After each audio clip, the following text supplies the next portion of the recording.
Hydration is a special type of addition reaction to an alkene where we're adding a molecule of water to the double bond. So when we look at this molecule of water, one of the hydrogens will be our X part and then the OH will be our Y part.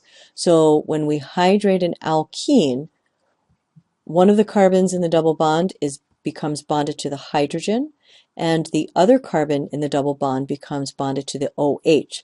So we go from an alkene to an alcohol, and typically this reaction is catalyzed by an acid or an enzyme.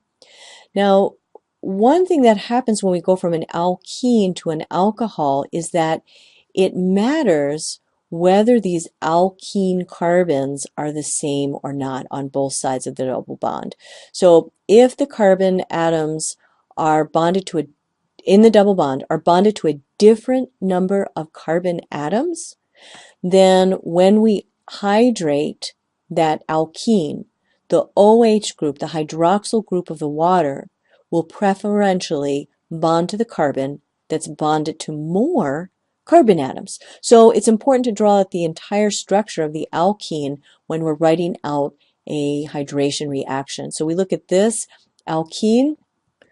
It's actually known as 1-propene, and the two carbons in the double bond are not the same. One carbon in the double bond is bonded to a methyl group and one hydrogen, and the other carbon is just bonded to two hydrogens. So when we hydrate this alkene, this carbon that is bonded to another carbon, the methyl group, is going to be the carbon that preferentially bonds to the hydroxyl group. This is actually known as Markovnikov's rule, and you will be expected to apply it as you determine the products of hydration from an alkene to an alcohol.